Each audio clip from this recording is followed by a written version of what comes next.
Depending on who you ask, they'll tell you I'm a legend. From YO to the Veil to the Mongo spot on Creston. Always been 1,000, never ever been a lame. Lay a nigga down for these 3 letters on my chain. Yo, what's shaking with it, y'all? You already know how it's going down. It's your boy J Hood, and you are now tuned into a brand new episode of the Tales from the Hood vlog series, man. Happy 420 to everybody that smokes. All my real smokers, roll something silly up and get astronaut hot today, man. You know what I mean? You better not roll no back of the backyard. We don't want to smell no Reggie today. You feel me? Don't disrespect your lungs like that. You better be rolling loud only. You feel me? But look, you know how I get down. I need everybody to go stream or download my brand new project entitled S.E.L.F. Make sure you go grab the Pesci trilogy as well. Available now on all digital streaming platforms, all right? Look, check it. Today, we're going to speak about Funk Master Flex and my past issues with him. Today, like currently, I have no issues with him. But like I said, obviously, we're speaking about the past, so we're going to dig into that. All right, so check it. Now, if you haven't watched my video speaking on the meeting with 50, I suggest you go watch that. And then even before you watch that, go watch the video with me speaking about why I regret dragging my D block chain, right? All right, so look, a week prior to me dragging the chain, I had a meeting with 50. You know what I'm saying? And after that meeting took place, probably like a week or two later, the time stamps might be a little mixed up. It might have been 2 weeks, you know, something like that. I think I'm correct when saying that, but I could be wrong. But anyway, it was a little after the meeting. 50 was going on these little tours. Like he had like a show in the Bronx and a show in Philly, and then another show in the Bronx somewhere. And I heard about the show that he was having in the Bronx at Jimmy's Cafe and shit. You know, this is a misconception that a lot of people have. They think he called me up and was like, yo, pull up. He never called me to pull up. You know what I mean? I found out that he was having a show in the Bronx. And you know what I'm saying? Due to the mindset that I had at that present time and the things that I was trying to do to get back at my guys, I'm like, you know what? I could add this right onto it. So I called him up and was like, yo, bro, I'll be right here in the X. So I'm pulling up to the show. You feel me? He like, oh, all right, then cool, whatever. So I pulled up and that was that. So with me pulling up to the show, clearly it ruffled a couple feathers. A lot of people didn't like it. And they didn't understand why I did it. And one of those people were Funk Master Flex. So what he did after learning that I got on stage with Fifth and then seeing that Remy Ma had got on stage with Fifth also, he went on a radio station on High 97 and started saying a bunch of uncalled for things. You know, he was like, yo, I'm never gonna play a J Hood record. I'm never gonna play a Remy record. I mean, he wasn't really playing no records from me anyway.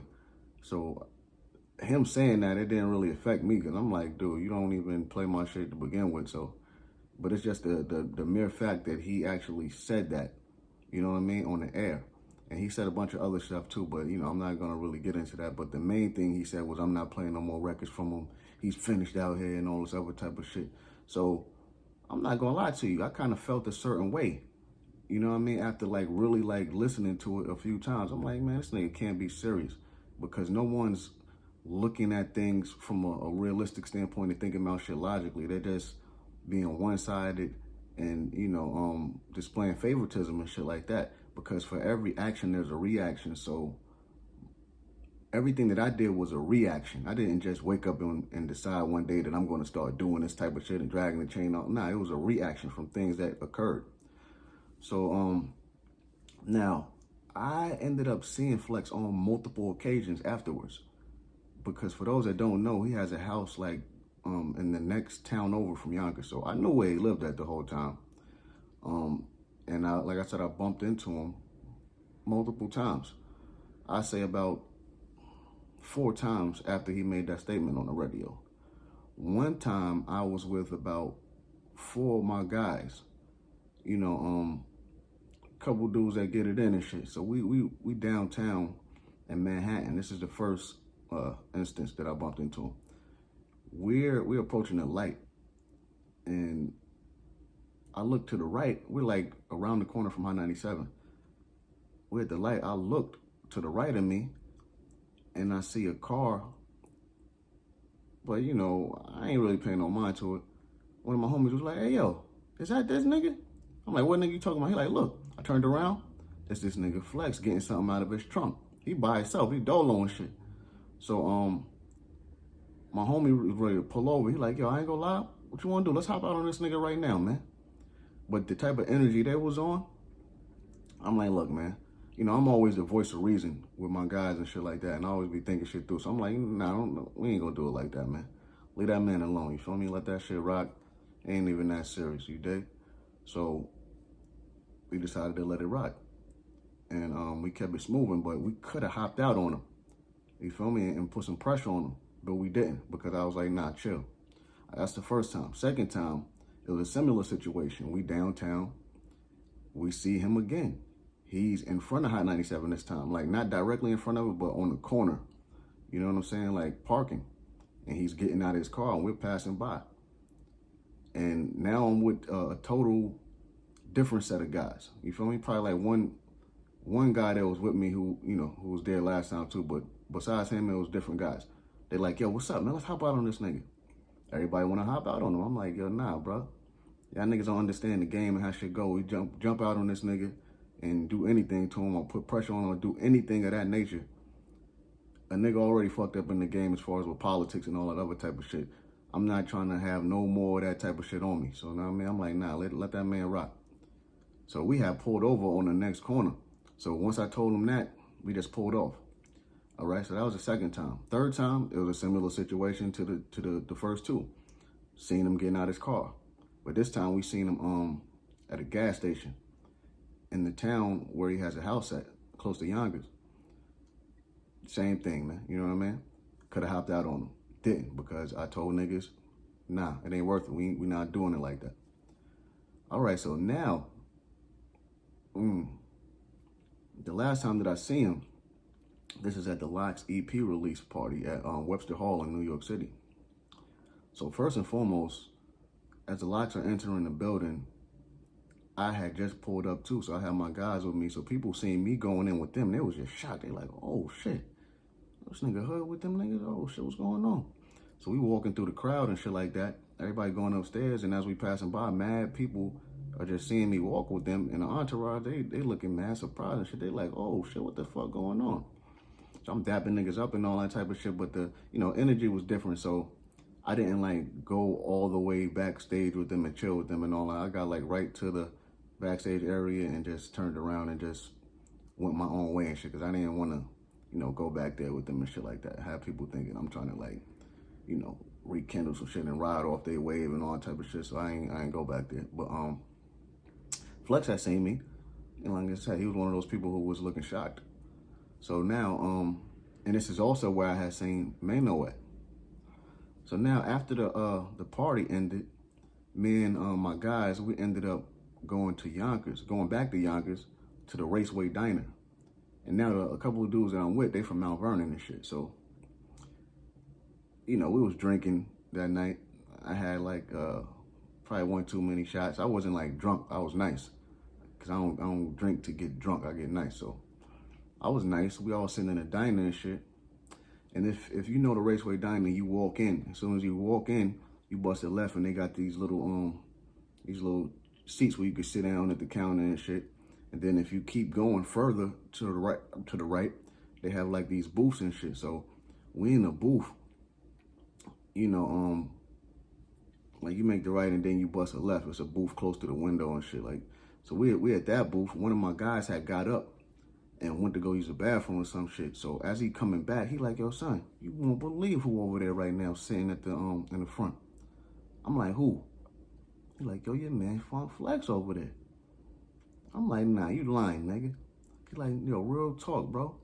I'm like, yo, fool. So I get up, like I said, I'm nice, my nigga. So this nigga sitting down at the desk, you know, with his back towards the front door and shit. And, you know, the owner of the diner, that's my guy. I've been going there for years and shit. So he fuck with me hard body and shit. So we always good. But he seen me approaching this guy, and he seen all my niggas behind me and shit. So, but he let it rock, you feel me? So Flex sitting down, he don't even see us coming. So me, I walk up to Flex while he got his back turned, put my hand on his shoulder. Yo, big dog, what's up, man? Matter of fact, let me stop it. Let me pause that right there. I'm sorry about that. Let me tell you what happened before that. I ended up tweeting him on Twitter and shit. I sent him a happy birthday tweet, right? Now, this was before we seen him at the Locks EP release party. I don't mean to stop the story, but I forgot to add this. I tweeted him, told him happy birthday, and I was like, you know what, it's no bad blood, no hard feelings, man, you know. Happy birthday, big dog, you know what I'm saying, da-da-da. And he was like, yo, man, you think the way that you really handled that was the right way? He's talking about the shit with these guys. I'm like, you know, maybe not, but that's water under the bridge. You know, mistakes are meant to be made. Life is meant to be lived. You feel me? You live and you learn. He's like, all right, cool. I said, but listen, I have a record that I know with your support could change everything. You feel me? This shit could have New York popping. He said, listen, if Sheik say you good, we good. I'm like, what? He like, if Sheik say you good, we good. When he said that, I'm like, all right, bro. Like, whatever. I stopped. You know, I ain't even pursue it anymore after that. But now back to us being at the diner. So I had that in mind as well when I seen him. So I thought, I was like, yo, big dog, what's up? He looked, he turned around like, oh shit, yo, Hood, what's up? What's going on, man? I'm like, yo, what's up, man? Like I said, I'm nice and shit, so he probably don't know what to expect. And he see me with like 4 or 5 niggas. He like, yo, man. Last time I seen you was on the internet, man. That shit was wild. That shit was crazy. You know what I mean? I'm like, look, man, I know. I hear you and all that, man. But that shit is old news. You feel me? Like, that shit ain't about nothing, man. Like, a nigga trying to shake all that off. You dig? And that ain't what I'm here to talk about, man. You feel me? I'm like, what's going on? Or what's up? And I asked him why he said what he said on the radio. And then he was just like, look, man, you know, you could have handled shit differently, and you know, da-da-da-da. And then he started questioning, and if we really actually had a record deal, you know, with these companies that we had these deals with, and not so much questioning the legitimacy of them, but he was like sort of alluding to motherfuckers not really knowing how to run a label type shit. And I was like, you know, I mean, it really doesn't take a rocket scientist to see that. You feel me? Like, but the fact that you're saying this to me now, but you won't say that publicly, it says a lot. You feel me? So we went back and forth for a little minute, and then he was like, listen, what's the relationship with you guys now? I'm like, man, we good. I ain't saying we best of friends or no shit like that, but we straight.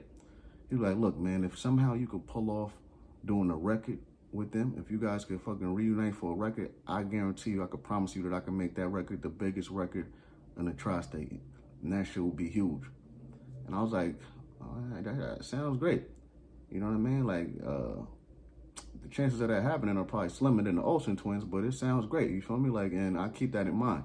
And if anything changes, I'll be the first to let you know.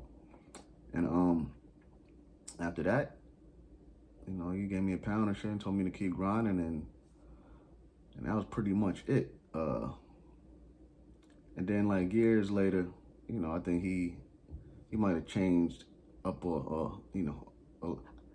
I actually think that conversation had an effect on him as far as like him changing the way he thought about shit, because I got to, you know, basically, not in so many words, but explain, you know, my point of view on shit to him, so it made a little bit more sense.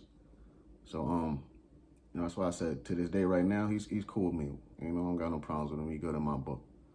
You dig? So, like always, man, you know how it go. Needed to share that with y'all. So until next time, Tales from the Hood, man.